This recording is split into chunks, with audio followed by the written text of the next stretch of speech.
Opportunities come and go, so the question is, if opportunity comes and actually knocks at your door, are you gonna be able to take advantage of it or just let it pass by? Hey there, welcome back, or if you're new here, welcome to my channel. In here I make videos how to come out of debt, get better with finances and build financial wealth. So if these are some topics interesting to you, you already know what to do. And now let's go back to the video. Look, the sad truth is most people are not ready to take advantage of most opportunities, so they let these opportunities pass by them every single day, and that's even without realizing it. Now I'm gonna give you some important example. So a lot of us actually struggle with paying off the debt, whether it's the auto loans, crazy high mortgage rates, and especially the credit card debt. And of course that's totally understandable with all the high prices around, the inflation pretty much going through the roof. Nevertheless, being in debt and pretty much not having any savings are the two main reasons why we can take advantage of most opportunities, even if they literally knock our front door. Okay, look, there is only two main ways to take advantage of any financial opportunity. The first way is to actually have money from savings or on investment accounts, and then invest that money into the opportunity when it opens for you, and that's with limited risk. Or you can do it the second way, and that's basically to do it without any money, at least not your own money in the beginning. So doing it this way, when some opportunity presents itself, then you will have to go into debt to like this opportunity.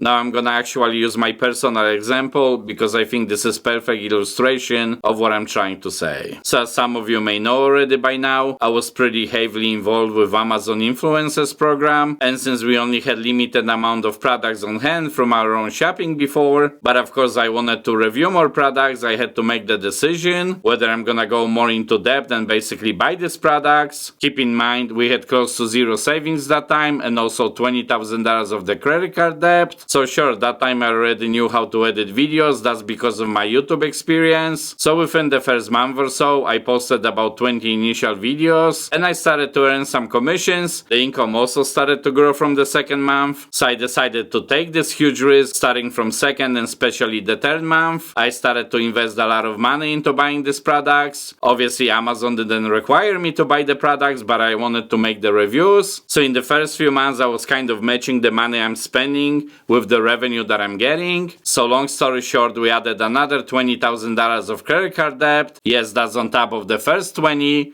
meaning there was $40,000 of debt right now on the credit cards. However, since the income was growing pretty much every single month, at least for the first year or so, even though some risk was still there, but I thought it was kind of limited. Now sure, Amazon out of nowhere could just totally close the program, or for some weird reason basically close my account, which would be obviously terrible, so I'm really glad it didn't actually happen. Now you see, because I was putting these purchases on the credit cards, there was definitely a lot of more risk I was taking, because if it didn't work I would have to pay this additional $20,000 of debt. But even though eventually it worked out for us, because with focus we were finally able to pay off all the credit cards, and yes, to zero balance, which was great, but still buying all these products on the credit cards actually cost me extra thousands and thousands of dollars simply because I had to pay the interest on all these credit cards. So just in case if you wonder about the numbers, I made over $260,000 with the program, and yes, that's only total revenue Amazon paid me. I'm not including the taxes I had to pay and all the products I had to buy, but I'm still glad this opportunity really worked for us. And here's also the very important part. I jumped into this opportunity very quickly with pretty much full power, so I made 1100 videos. And in this specific situation, timing is really everything, because even though Amazon Influencers program still exists today, but it's not even close to what it used to be just a few months ago, or especially 1 to 2 years ago. Now of course a lot of people still make money with the program, and although I quit posting videos, I still get some revenue from it, but now with the same amount of videos and basically products purchased for the videos, I wouldn't even be able to make 40% of what I made originally, because obviously this program became way more saturated. There is literally a ton of more competition, thousands and thousands of people participate every single month in the program, so that's why I'm happy I took advantage of this opportunity at that specific time. Now this brings me to another another very important point, and I kind of mentioned it slightly before, and that is if you have some decent portfolio like savings or investment money, actually more and more opportunities will come your way. So if let's say somebody would have $100,000 or $200,000 in savings, or it doesn't really matter where the money is, the point is you have actual money that you can withdraw,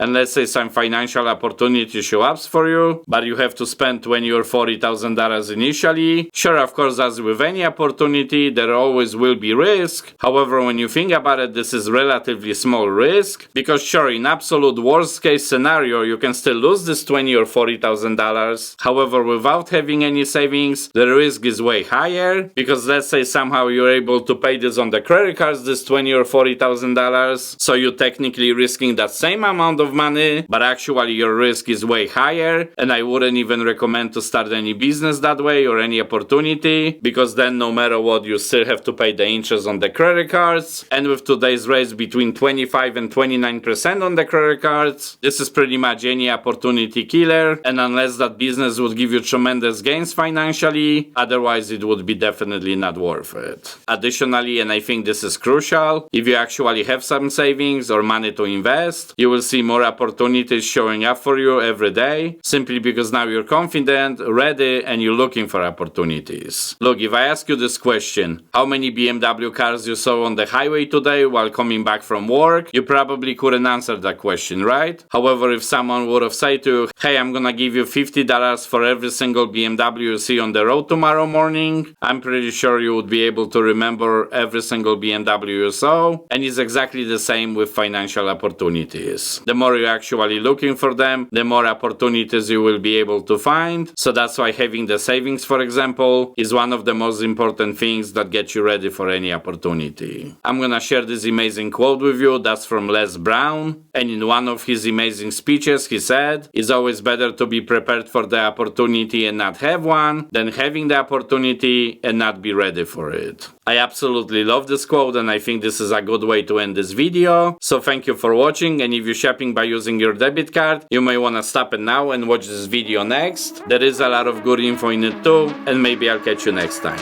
Cheers!